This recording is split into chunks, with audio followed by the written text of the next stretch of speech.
ever.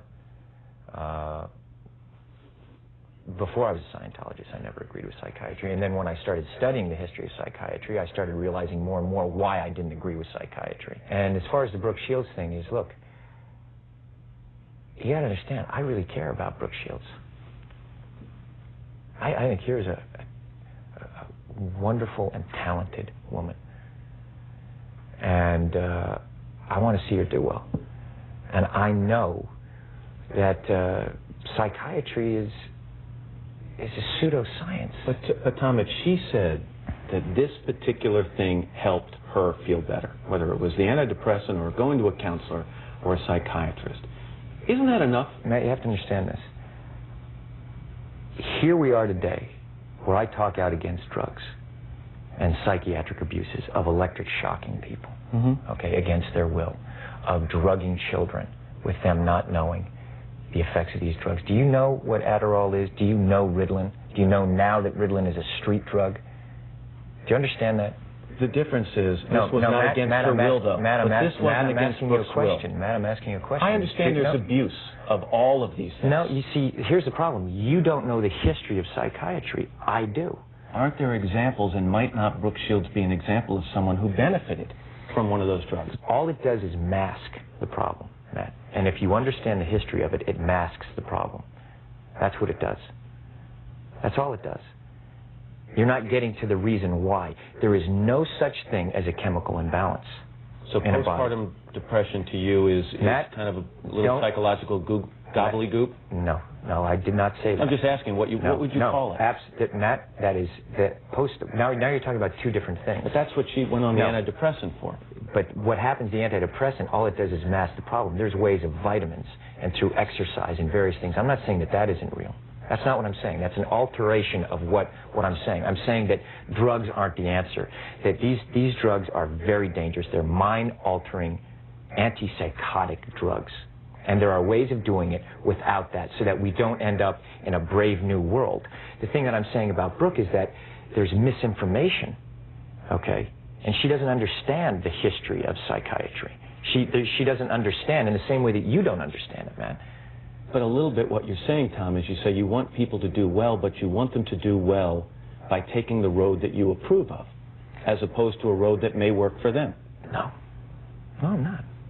Well, if antidepressants work for Brooke Shields, why isn't that okay? I disagree with it. And I think that there's a higher and better quality of life.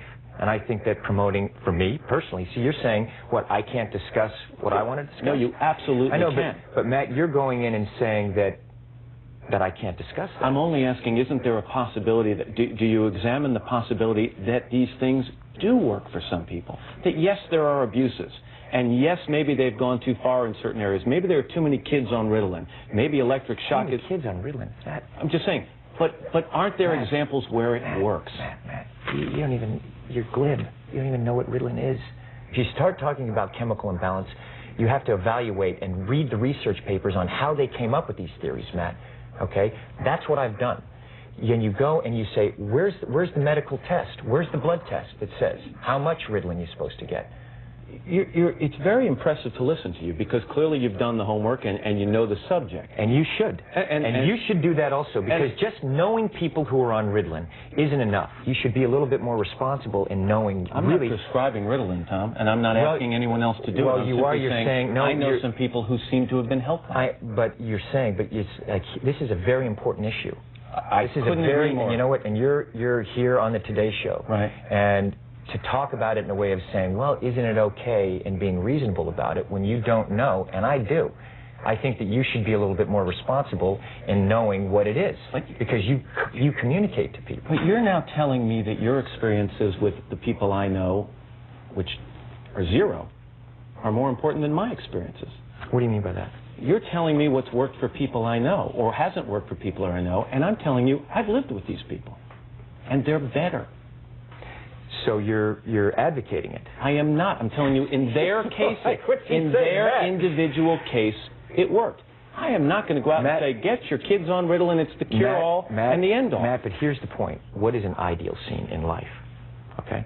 ideal scene is someone not having to take antipsychotic drugs. I would agree. Okay, so now you look at it and you go, okay, a departure from that ideal scene is someone taking drugs. Mm-hmm. Okay, and then you go, okay, what is the theory and the science behind that justifies that? Let me take this more general, because I think you and I could go around in circles on this for a while, and I respect your opinion on it. Do you want more people to understand Scientology? Would that be a goal of yours? You know what? Absolutely, of course. You know, how do you people, go about that? You just communicate about it, and the important thing is, like you and I talk about it, whether it's, look, if I want to know something, I go and find out, because I don't talk about things that I don't understand. I'll say, you know what? I'm not so sure about that. I'll go find more information about it, so I can come to an opinion based on the information that I have. You're so passionate about it. And I'm passionate about learning. I'm passionate about life, Matt.